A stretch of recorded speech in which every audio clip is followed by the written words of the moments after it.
I'm Justin Welby, the Archbishop of Canterbury, and I believe with all my heart that reconciliation is the call on every human being.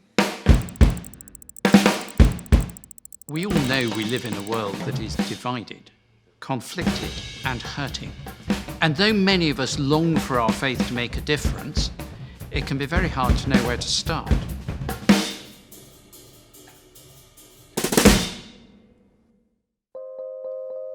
It's part of the nature of being human to cause friction.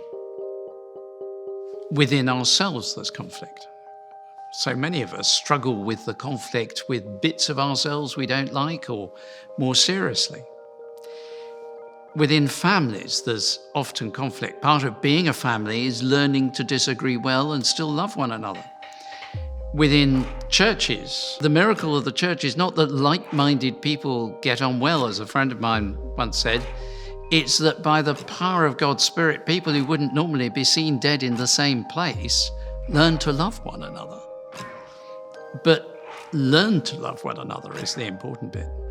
And then when we get out into wider society, of course, the whole issue in a democracy of politics is about managed conflict. And round the world, we see unmanaged conflict. We see conflict through greed and the exploitation of natural resources. We see war.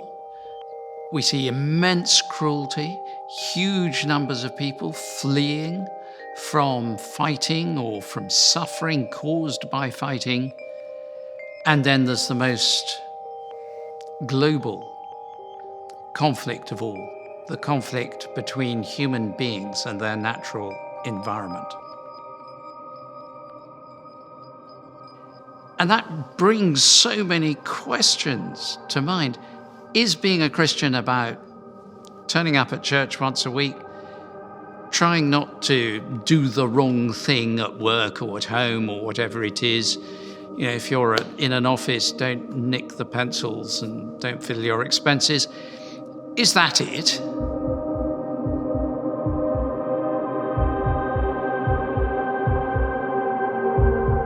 God has put us in this world to change it, to be different. And amidst suffering and amidst joy and with purpose, to be those who leave behind us a different and infinitely better landscape than the one we walk into when we're born.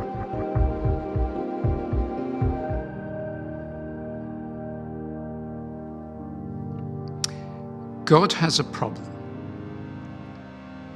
God's problem is he's not really that much of an economist. A lot of economics works on equivalence and exchange. You give something and you get something, and they've got to be more or less fair. God's economics works on lavish extravagance, ridiculous overabundance. We look around at the creation. Look at the stars at night. We don't need all those stars.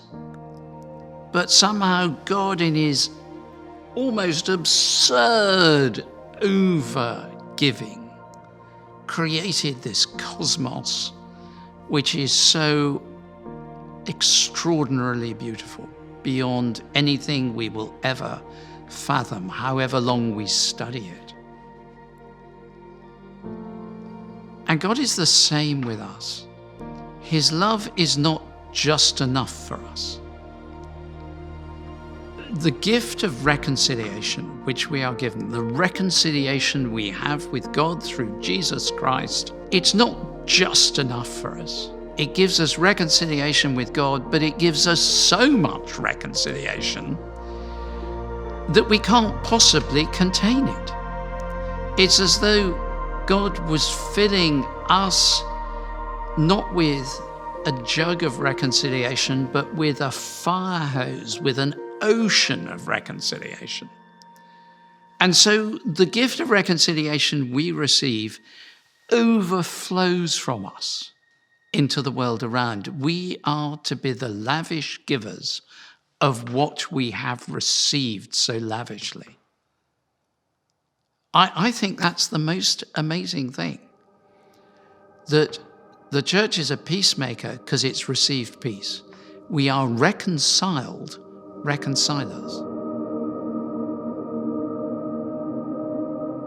The founder of Christianity didn't lead an army. He didn't found a kingdom of this world. Those in his kingdom don't have passports. There are no frontier guards, no barbed wire. There is a kingdom of love. And authentic Christianity is to be like Jesus, to be Jesus to the world today. So the role of faith, or Christian faith especially, is to be peacemakers.